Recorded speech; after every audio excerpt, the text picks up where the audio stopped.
Good afternoon. I'm Jonathan Stone, the Marketing and Communications Manager at Downtown Cleveland Alliance, and I'd like to thank you for joining Downtown Cleveland Alliance for the Downtown Now webinar series in partnership with Cleveland Magazine. After the panel discussion, we will have a Q&A session. Throughout the webinar, you are welcome to submit your questions using the Q&A button on the menu bar. This way, we'll have questions queued up and ready to go to start the Q&A. Also, feel free to write your thoughts and comments in the chat box. We'll do our best to address your comments throughout the broadcast. We'll now turn it over to our Executive Vice President for Business Development, Michael Deemer. All right, thank you, Jonathan, and thanks to all of you for joining us this afternoon. For those of you who might be a little bit new to Downtown Cleveland Alliance and not familiar with us, I'd like to share a little bit about who we are and what we do. We are the only nonprofit organization dedicated solely to making downtown Cleveland the region's most compelling place to live, work, and play. We are, by definition, a place-based development organization that represents property owners, residents, businesses, as well as civic partners in downtown Cleveland. Over the last 15 years, we've concentrated on building a clean, safe, welcoming, and pedestrian-friendly place, a place that attracts additional investment, a place where residents and office workers can walk to meet their daily needs, where local retailers and restaurateurs animate our streets, and a place where Clevelanders can gather and unite. But we can't do any of this work without the generous support of property owners, individuals, small businesses, corporate partners, and foundations. Downtown Cleveland needs your support now more than ever. And in response to an outpouring of support and request for ways to help, Downtown Cleveland Alliance has launched the Unite CLE Fund. A donation to this fund helps support small downtown businesses, aid our Voices of CLE public mural program, expand our SEEDS workforce readiness program that provides jobs and job training for individuals who are homeless, and it sustains our Downtown Cleveland Homeless Fund, which helps us connect individuals who are homeless with shelter and needed services. As Jonathan mentioned, we launched the Downtown Now webinar series a few weeks ago, actually a few months ago now. And I'd like to thank Cleveland Magazine and Community Leader, our media sponsors for the project. Since 2018, the Downtown Now insert in Cleveland Magazine has served to highlight the progress of downtown Cleveland. And we've used the webinar series to chronicle a rapidly changing environment, utilizing the platform to share updates related to the COVID-19 pandemic, as well as our response to the recent outcry over racial injustice. As I mentioned a few moments ago, Downtown Cleveland Alliance is by definition a place-based development organization. That means our work really takes place where community development and economic development overlap and intersect. And we really have the ideal guest today to talk with us about that overlap and intersection between community and economic development. We're joined today by Tania Menesse, Director of Community Development for the City of Cleveland. Tania, welcome and thank you for joining us today. Thank you. It's my pleasure to be here. Well, I thought at the outset, maybe we could, talk a little bit about the fields that we work in. You're the Director of Community Development, and your previous work, you've served as Director of Economic Development for the City of Shaker Heights. Can you tell us a little bit about what community development is and how it's different but interacts with economic development? Thanks, I'd be happy to. And I have to admit that harkens me back to my days at the Levin College and Ned Hill harping on what economic development truly is. And I think it is important, right? It's really about enlarging the GDP of a community, enlarging the economy, attracting new jobs, new opportunities into an area. And that's not at all to diminish the work of community development, but economic development, I do think it's important to understand that difference. What you do, I think, at the Downtown Cleveland Alliance and what I do primarily, even in Shaker, was about enriching the community that we all live in, strengthening our neighborhood fabric, bringing new businesses in, ensuring about that we improve the quality of life of our residents. And that clearly is the work of community development, I think very different from economic development. You probably tread there a little bit more in that we're attracting new businesses to Cleveland and Northeast Ohio. But in terms of the work that I do day in and day out, it really is much more about the neighborhood and resident experience. Well, and let's talk a little bit about what you and your department do day in and day out. Tell us a little bit about what the Department of Community Development does for the city of Cleveland. Sure, I'd be happy to. When I started now almost 3 years ago, I found that people rarely actually understood what we did. So I've enjoyed the opportunity to share that. Traditionally, and I think our main focus has been to ensure that we administer what's almost $30 million of housing and urban development money that comes into Cleveland in a responsible way that provides the most opportunity for our most vulnerable residents. And that tends to fall into three buckets. The first is direct services to our residents, and that primarily falls into home repair, consumer affairs, lead remediation, where we as an entity are taking applications from residents, we're contracting with contractors, we're managing the entire job for our seniors or for home rehabilitation. And we do, probably 150 of those a year, kind of beginning to end jobs for seniors, and again, under the lead remediation program. The second group, and then actually we have a new area there that's been championed by council and by the administration, our community engagement healthy home specialists, which are really focused on improving the quality of life of residents and connecting residents to the resources they need to improve their homes. The second group is neighborhood development, and that's really focused on building affordable housing and kind of building the neighborhood infrastructure. So that's where we partner with the Ohio Housing Finance Agency with their low-income housing tax credits, with private and nonprofit developers and community development corporations to do everything from building permanent supportive housing to affordable housing projects to scattered site projects.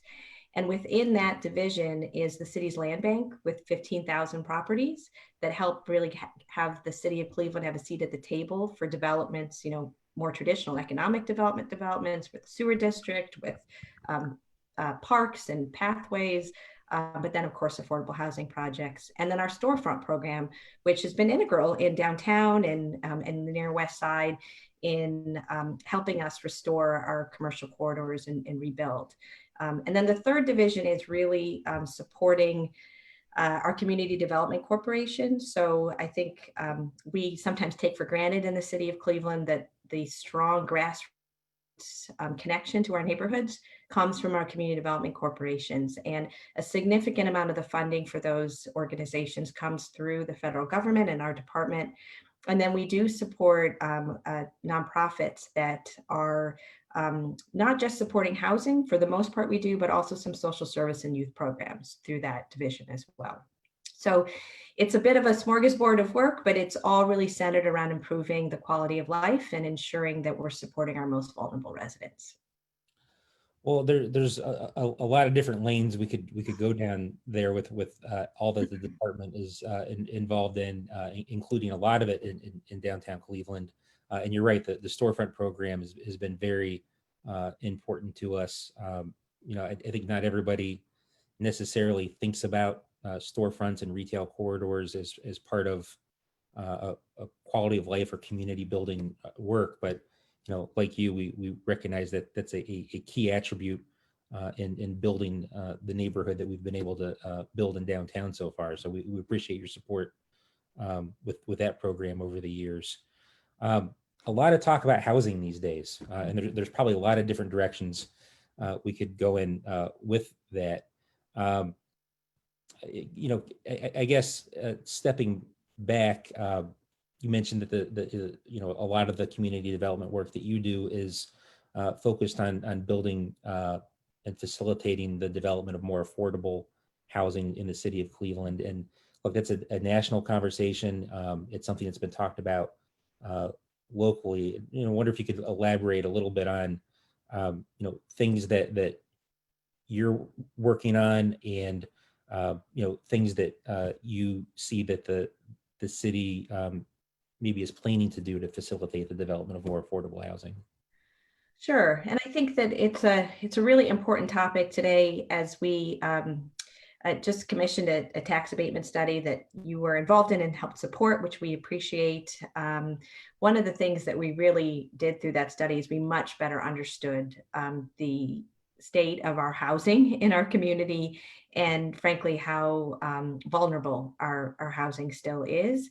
And one of the key findings there was that it's not so much that we don't have affordable housing, it's that incomes in the city are still so low that even housing at a rental rate of $500 or $600 is a real challenge for residents. And then we have this significant gap between the affordable housing that our department will build that's new, and then high-end housing. But what would be the naturally occurring affordable housing? That's a tongue twister. Try to say that 5 times fast. You will not be able to do it. You do it. Yeah, even slowly, I have trouble. But it's such an important point because if we were able to rehab more of our homes, that's really the housing that would meet the needs of so many of our residents.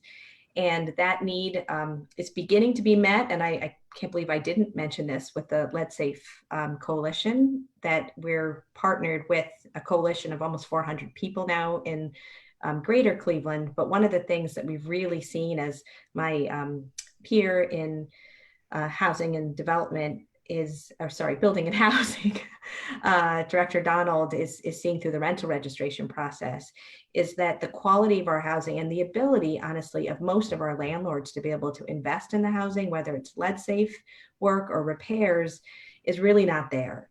So, a significant focus as we move forward, and there are a lot of other things we can talk about, but in terms of providing more affordable housing in our communities, is providing tools for landlords and homeowners to do basic repairs. We're not talking about huge numbers here. Basic repairs could be a few $1,000s, and then full rehabs are probably $20,000 to $60,000. We offer that through our department, but a very, very small number. And that really changes the whole landscape. And we'll probably get into this a little bit more, but we don't have the lending, the financial products in the community right now to facilitate things like acquisition rehab. And part of that is because of the upside down nature of a lot of our housing market. But that's a real significant focus of our department, is to work with our banking partners, our financial partners, to facilitate more of the rehab in the community. Well, you mentioned the tax abatement study, and that's been in the news and was just recently released. So why don't we talk about that a little bit? And is just kind of a threshold.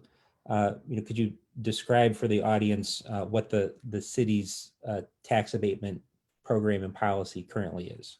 Oh, sure. So today we provide really what the limit is that the state allows, which is 100% abatement over 15 years for any improvements in a home. So it's abatement on the structure if you're building a new home, and it's an abatement on the improvements that you'd make if it's a rehab. And that really should be based on building permits, but that's a little bit of a difficult one sometimes to estimate. So that's what we have today. It was clear when I started, there was several contingencies talking about the need to encourage more equitable development in Cleveland. And what that really means to all of us, I think, is more options at varied price points for people to come into and stay in the community. I mentioned that before. We really do, we're kind of missing the middle in Cleveland, and we can talk about that too. All of these things sort of overlap.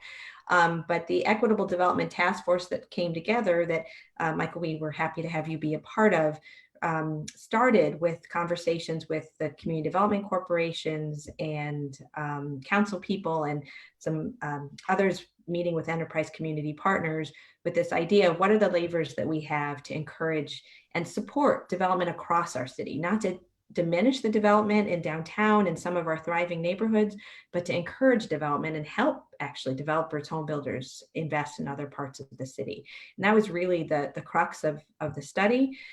We found out a lot through it and found out what else we had to do, but that was really the main motivation in doing it. And you started to touch on a little bit some of the things that some of the findings of this study. But from your perspective, could you elaborate on what some of the key findings were, and then we can talk a little bit about the recommendations that resulted from those findings. But what, in terms of what the study revealed about the housing market in Cleveland and how the tax abatement program currently operates, what were some of the key takeaways for you? Well, sure. And I think, again, it's why it's so important to do the research, to do the study, because you often find things that you were not expecting to find. So I will say, coming into this, the goal or the thought process was we would be able to begin to migrate towards a community like St. Louis or Kansas City, increasingly Columbus, where you had geography-based tax abatement, right? You'd be able to look at strong areas which wouldn't need the tax abatement anymore, and you'd encourage investment in the city by having a more attractive tax abatement offering in other parts. And what we really found is that that world, if it even exists in Cleveland, is 2% of our block groups. And the rest of our block groups are either stable, which is okay, but most of them are actually still losing value or struggling to kind of hold on. And so that was daunting to see that despite pockets in a lot of those neighborhoods. And so, it's not all negative. There's certainly areas in Huff that are really getting stronger. There are areas in Lee Harvard that are really holding strong. And we're starting to see more activity in Old Brooklyn. But it's really just a few parts of the city. And if you live in those parts of the city that are really hot, you're really feeling it. But it's a very small part. That was one key finding. A couple others that I think were really important for us to understand is there's a sense that, okay, well, I have three. If you'll humor me, I'll list all three. One, I think that was fascinating is that people who have had, well, first, tax abatement for the most part throughout the early 2000s was pretty equally spread throughout the city and was disproportionately single family homes. And we've really moved now to where we have the same value of tax abatement that we had right before the crash, like in 2007. But most of the tax abatements are concentrated in a few areas of the city, and many more of them are multifamily. So it looks like the program's being utilized a lot less, but it's much more focused on multifamily. And that makes sense in a way. The choices that people are making, people are gravitating to more dense environments, and more people are renting. But still, it was surprising to see that how different the activity is. And then there were two things that we hear a lot that I think the study showed really weren't the case for the most part, is that people who come into our city and build a home and receive tax abatement become part of the community. They absolutely do. People are not selling their homes as soon as the tax abatement is up. They stay the 15 years, and 3 years after their abatement has fallen off, they're still in the city. So that was heartening to see, right? And I think it will help some of the people who are trying to build that bridge of kind of the us against them that doesn't really exist. People come and they want to be part of the community. And the other thing that we saw, which was really positive, is that foreclosure rates are not increasing as the tax abatement rolls off. That idea, and we still really want to be cognizant of it and be careful that people are ready to take on that extra cost. But we're not, and unfortunately, the foreclosure rates in the city are still higher than we want them to be, but we don't think tax abatement is exacerbating that. Well, and a lot of interesting findings there, and I think that last one was one a good example of one that probably a lot of people expected a different result when the study started regarding relationship between foreclosure and tax abatement. So again, a lot of valuable data in the report. The report also included a set of recommendations for the city to consider, and wondered if you could share a little bit about some of those recommendations. And this, we should remind listeners and viewers, the study is very fresh. It was just released a week ago. Yeah, on the 24th. So I'm curious as well about process and next steps. But if you could talk a little bit about some of the key recommendations that came out of the study, that would be helpful. Sure. So the study, as you said, was just recent released, and I'm a huge dork, but I think it's very readable. So I'd encourage people to look for it. It's on the Neighborhood Connections website. It's probably the easiest place to find it right now, on Greater Ohio Policy Centers and Reinvestment Fund's website, and we can get it to you as well. But the first recommendation was to keep the tax abatement program, that it has added a great deal of value to the city, that one of the things we didn't talk about, but that there are clear benefits as tax abatement has rolled off. The contributions to the city, specifically to the schools, of new residents, of new people coming in is considerable. And while there are tweaks that are recommended, there was really no feedback that indicated from stakeholders, from residents, or from the data that said that we should be moving away from the tax abatement program. So then I'll just quickly run through a few of the recommendations. I do want to stress what you already said, Michael. These are recommendations.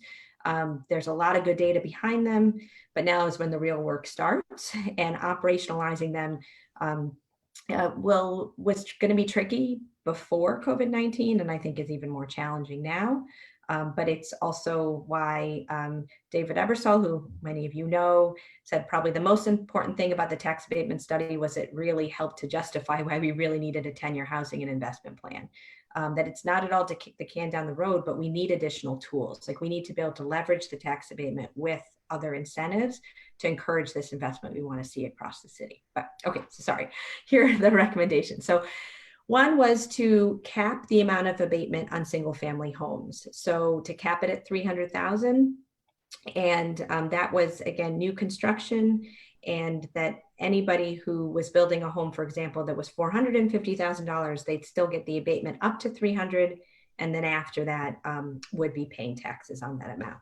And that was, really looked at based on the fact that only about 22% of new homes that are abated are above $300,000. Only 2% of sales are above $300,000. And Cincinnati hit a put their threshold at 275. And it seemed like a good place to start. The second recommendation, or I guess it's actually the third, because the first was to keep tax abatement. So then the third is to put a but-for standard into tax abatements that are above, where the assessed value is above $5 million. And that's really to look at, that's about 11% of the projects that we've done throughout the study time, but it is a good amount of the value. As we talked about, most of the tax abatements are really moving towards multifamily development. That but-for clause will be very tricky, right? It's to really understand, is there really a need for this abatement? Some of that underwriting is being done as developers apply for a TIF, often through economic development. So we look at some of those standards and say, we understand that people feel like these projects still really need the incentive. So let's go through the rigor of demonstrating and sharing that with the community. The next one is really looking at community benefits agreements. And this one's really interesting to me because one of the main points of feedback we got from from residents in neighborhoods, was that they were supportive of the tax abatement. But their real concern, first and foremost, was the increase in values that were increasing their taxes, and their concern that they wouldn't be able to stay in the community. But the secondary one was, where are the tools for us to invest in our homes, right? To do those repairs, to do the rehabs. And one way that we're seeing that's really interesting in the community is asking developers to commit a certain percentage, possibly of their net operating income, every year over enough time, right? So not upfront, maybe throughout the process, to what would be a housing trust fund and those dollars would be invested in those neighborhoods, right? So where the development is happening, that would create a fund where people could apply for home repair dollars or rehab dollars. So again, something we really need to better understand how to do. And we'll do that through the 10-year housing study. But it seems like a real win all around, because it's improving the neighborhood where the developers invested, and it's ensuring that the residents who've been there a long time are able to benefit as well. And then the next recommendation was that the city begin, and I want to stress begin, to look at that framework that I alluded to before that cities like St. Louis have, which are geography-based tax abatements, essentially. And because it will take time, and again, we'd want to pair it with the other tools that we recommend through the 10-year housing plan, I think it makes sense for us to start that process now, knowing that it will take work to get there. And then the last recommendation is really something that the city has already started to do, which is to really look at our tax abatement process to see if we can simplify it internally. We know that we have work to do on the rehab side. I think some people will like it because we really want to make it clear, but we're also going to start to really look at, listen, if you didn't pull permits for that tax abatement to do that work, well, there's no value that was created, right? So there's going to be some give and take, but I think that there's been a lot of gray there, and people tend not to take advantage of the tax abatement for that. And a real interest on our larger projects from our taxing entities to just have a little more involvement and notification earlier in the process. So there may be their ability, not necessarily to stop the tax abatement, but to look at maybe some other community benefits that could come from it. So I think that's kind of a good high level summary. And I would again say that there's a lot of work to do to actually look at implementing those recommendations, and council now will be looking at sort of how they want to approach it. But as you said, it was released on the 24th of July. So I don't have a lot to say about next steps beyond the fact that this is not going to sit on a shelf. I think that's really important for people to understand is, I just want to make one plug. We were really important. It was really important to us to have resident and stakeholder feedback, and we're going to continue that through the 10-year housing and investment plan. And it was fascinating and important to see all the different points of view that we got when we talked to real estate agents and bankers versus residents versus the data. And all of that is really important as we move forward. No, that's a terrific overview of a lot of information, Tania. So thank you for that. And to your point about council hearing this and certainly being a critical part of the discussion. I see we're joined in the chat by Councilman Brancatelli. Hello, Councilman. One of the things that the councilman is noting is the data in the study. I think the most recent data available at the time was 2018, and he's noting the need to look at the 2019 and 2020 data as it becomes available to account for what the sales looked like in those years. So council is clearly paying attention. Yeah, no question. And Councilman Brancatelli's brought that up a few times because it's really important that we really saw an uptick, he believes, which is good, in single family home building in 19. And as much as it's hard to think about at this point where we're all concerned and struggling, 19 was a really strong year, and that's good because we'll build on that. I know, participating in the working group, I was struck by a couple of things. I mean, one, I think there was really, broad consensus around the goals. I mean, across a broad spectrum of stakeholders, including Downtown Cleveland Alliance. I think we recognize, the need for more quality housing at a more diverse and more affordable set of price points across the city, and including in downtown. I think there was broad recognition of the need for some sort of relief or protection for long-time homeowners who are living in unabated properties that may be in proximity to newer or rehabbed abated properties that get valued higher, and then have an impact on an entire neighborhood. So I was struck by there being broad recognition around some of those goals. I guess I was also struck by what seemed like a broad recognition that the interests of the downtown neighborhood, where we have a higher concentration of multifamily, where we're trying to seed a home ownership market, for folks who are watching and may not follow the downtown market as closely as we do.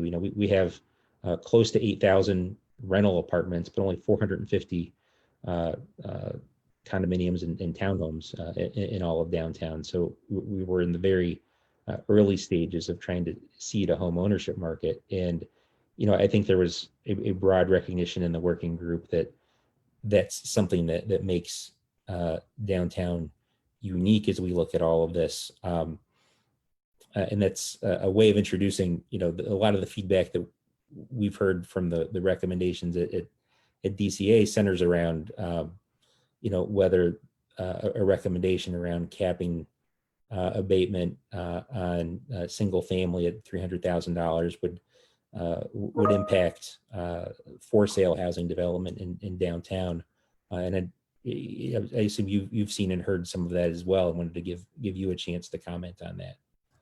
Yeah, no, I appreciate that. And I wanted to comment first, if I could, on something you said earlier is the number one concern of residents was the displacement concern in our hot neighborhoods.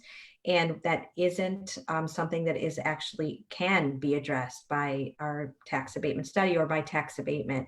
It's a change that needs to happen at the state level. And I think the exciting thing is that there is a statewide coalition and some real traction to change ordinances at the state level that would allow then cities to do things like long-time owner occupancy programs that would allow a city to either cap the amount of increase in a person's property tax or possibly have that increase be graduated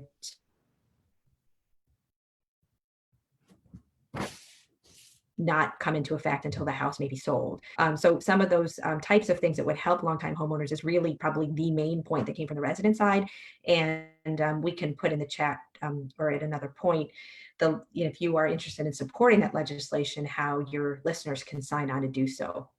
Okay, so then the question clearly about the interest in increasing the amount of home ownership downtown, and more likely possibly in some of the areas around University Circle as well, right? We really need more homeowners in Cleveland.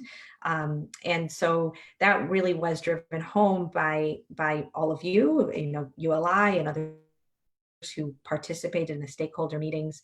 And it was one of the reasons why we are talking about single family homes. I know often people consider, because that's the way it's defined, a condo is a single family structure, right? A single family unit. But that was not intended in the recommendations. And I think council and the administration are on the same page there that we do not want to apply that cap to condos. That's a helpful clarification. So thank you for that. I wanted to, I guess, also note that as you were describing the recommendations, Tania, you alluded a couple times to the 10-year housing plan, and another refrain that I think we heard over and over throughout the work of the working group in the study was in order to develop the kind of quality, more affordable housing that we all want to see across the entire city. We need a more robust toolbox. So, wondered if you could speak to some of the things that the city is currently doing to stimulate and facilitate development. And again, I see the councilman has noted, the study highlighted some of the good work that's taking place in Glenville and Buckeye in the CMHA Choice neighborhood. So I know there's a lot of good work already taking place, but I know that there's more that the city wants to do. So I wondered if you could speak to both of those things. Sure, and I'd be happy to. So I think one of the things that we're doing with Ohio City and Tremont, supporting them, is they are utilizing our land bank lots. So that's a great way. Another way to encourage equitable development is through our land bank. Their goal is to build, I think, somewhere close to 60 affordable single family homes that would be long-term rentals, and that would encourage long-term affordability in neighborhoods that are like Detroit, Shoreway, Ohio City, Tremont, that are quickly not having those options. So that's a really exciting way to pair home dollars from HUD, land bank, and an initiative of some strong CDCs that are committed to this work with their council people. The Middle Neighborhoods Initiative that the city has launched, both the tax abatement study and the Middle Neighborhoods Initiative is being supported by the Cleveland Foundation. So I want to take a moment and thank them for that, because it's very helpful to have that support as we try to look at different ways that we're going to work in the city. The Middle Neighborhoods Initiative with our Housing Trust Fund group, our Housing Development Office at the has kicked off a construction get financing program. And that's really to build off of some of the really good work that Councilor Brancatelli has been doing in Slavic Village, where we are looking to deal with the fact that in so many of our neighborhoods, there's an appraisal gap. So it will take essentially more dollars to rehab or build a new home than what can be lent, because there aren't comparables in those neighborhoods that demonstrate that there's that value. So we're really looking at, we've been doing it again in Slavic Village, and then now looking to partner with CDCs like Collinwood, like Bellur Puritas, Lee Harvard, to encourage private developers to build or rehab homes in those neighborhoods where we'll provide through this program a gap in the financing. Knowing that if we can build 4 to 6 homes or rehab 4 to 6 homes, we basically manage the comparable problem, right? Now you can build. And I think that that's something we're seeing across the board.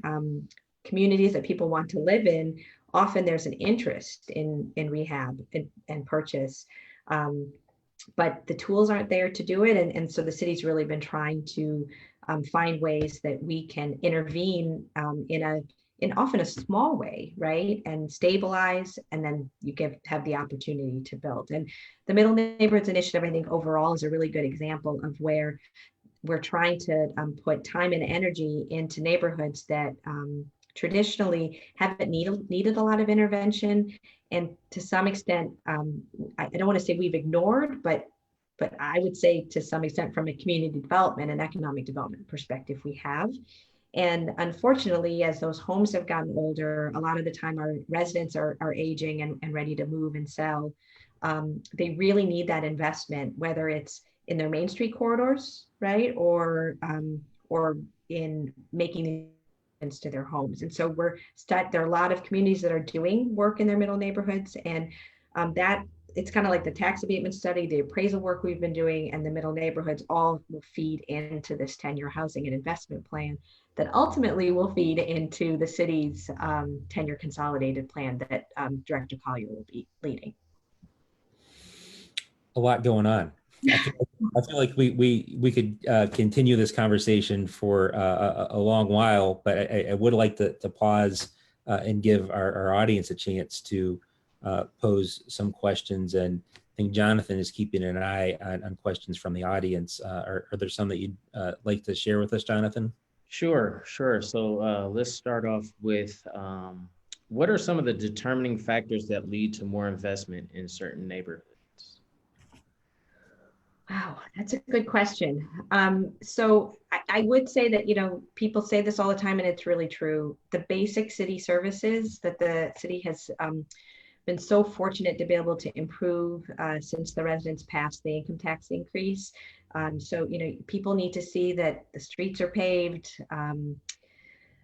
They feel safe in their neighborhoods, which I know is, something in COVID right now we're all struggling with in urban areas. But I think the city's really trying to put the time and energy into schools, parks, green spaces. In this time again of COVID, outdoor space is so critical. Then you layer on top of that, I think the work that Downtown Cleveland Alliance and cities and others are doing of trying to make it easy for people to come into the market. Your biggest investment for most people is their home. And so if they come into a neighborhood and they're interested in purchasing a home, they have to see that there's investment of others around them, and providing those tools to our current residents to be able to repair and rehab their homes. And then that big middle, right? We had a millennial who called into one of our stakeholder groups and said, I wanted to buy in Cleveland, but I'm at a stage in life where I couldn't afford something on the high end, and there really was no middle. And I think, I'm being a little redundant here, but that's kind of the story right now of a lot of urban areas. And what's exciting, it's a task that I think we can accomplish. Basic blocking and tackling of making it a livable community. That's a lot of work, so I don't want to diminish that. And then the tools to allow people to invest in their neighborhoods. And I think I agree with everything Tania has said. And I think that, again, one of the things that came out of that, the tax abatement study, and you kind of alluded to it a couple of times, was the overall need citywide for more investment in housing to come in. And, as we get more investment into the entire city, making sure on a neighborhood by neighborhood basis that we're, all doing the things that we need to do to try to be as equitable as possible. But there was this overall need that all the things that Tania just spoke to, the city services, the schools, parks, citywide, those are things that position a market, a city well for people to want to come in and build housing, rehab housing, build a family, start a job here, start a business here. All those things need to happen at once. So, yeah, I agree with everything Tania said, and agree that it's a multifaceted issue and set of challenges. Okay, and our next question relating to your comment about incomes, are there ways, or what are some of the ways that the city is working to improve incomes to help residents afford these affordable homes? So that's a really good question. The Opportunity Corridor project that is, the road is almost at completion, and Director Ebersol has been leading this with the county and the state now to begin to attract businesses that would provide job opportunities for our residents. And I think that there's nothing more critical than that. And I guess it's putting my ED hat on now, is that, the most important determinant of the health of a neighborhood is the incomes of the people who live there. And that is our most significant challenge. And so it's providing job opportunities in Cleveland. I really had the opportunity, which was nice, to talk to the Workforce Investment Board earlier this week to learn about a lot of the workforce development and training that's happening in the city. And I think a lot of that is, it's really incumbent on us to get the word out and help people who are in jobs where they really don't have any ability to improve their income to get retrained. That's much easier said than done, right? Because they're in a job, they often have families they're trying to manage, and now we're saying, hey, come to training, right? So it's not an easy thing, but that ability to retrain people for opportunities that could help them provide more for their families. And then, of course, some of the spatial mismatch work that's happening right now that Fund for Our Economic Future is looking at with RTA and NOACA, where it's really too far for people to travel, but for some of the jobs that really work for them. So having more close by, but then also looking at the transportation network to allow for people to reach jobs if they can't be in close proximation to them.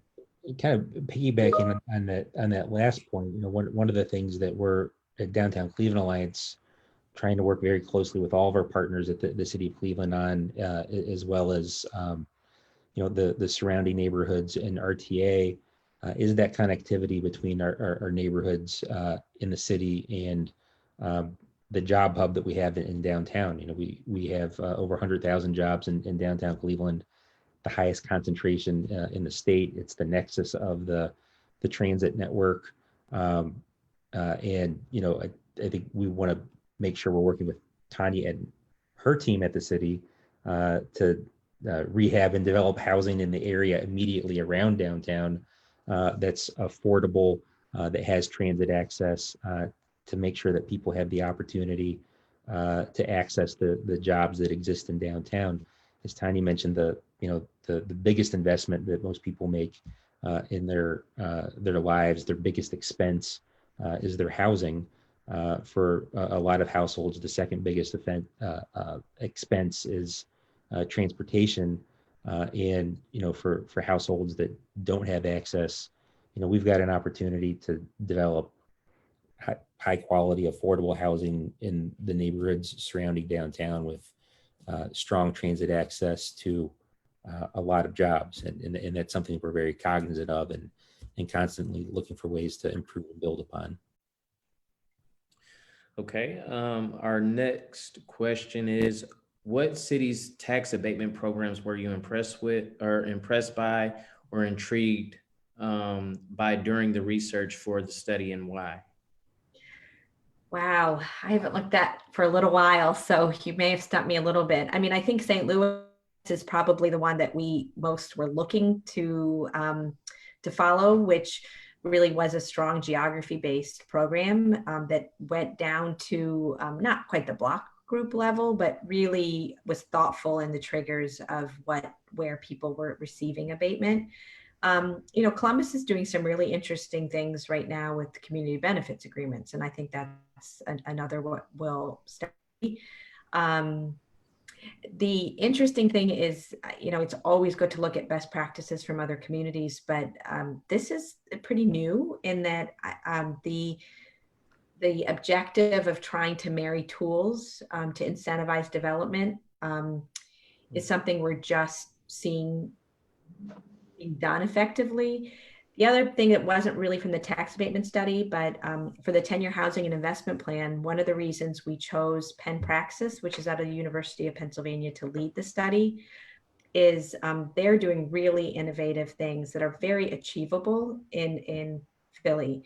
And while Philly is certainly a healthier market than us right now, there are a lot of parallels. And we want to also be striving, right? Not just be looking at sort of what we see as our peer cities, but cities that are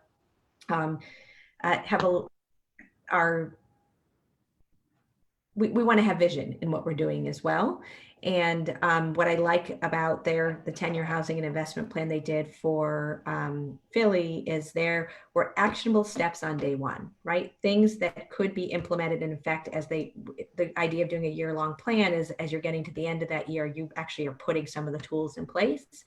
And then there were things that looked further out that would need more work with financial partners, may need more work maybe in establishing an organization to support it. And then even further out, things that might need legislation, at the state level or something like that. And so I somewhat answered your question, but I really wanted to point that out, is that the places that are really seeing revitalization of their neighborhoods, you see them looking at multiple tools to do it and really customizing those tools to different parts of the neighborhood, because you just need something completely different in Lee Harvard than you do in Ohio City right now, right?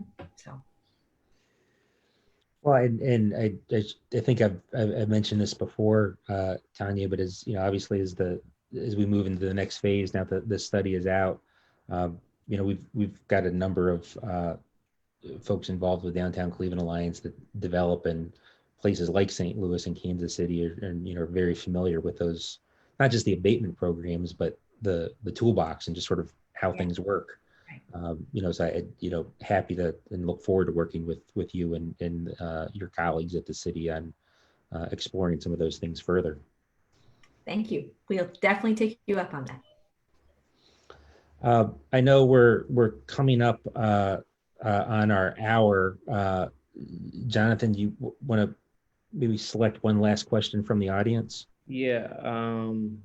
How is the Department of Community Development examining operations following the city's declaration of racism as a public health crisis? Wow, that's a really good question.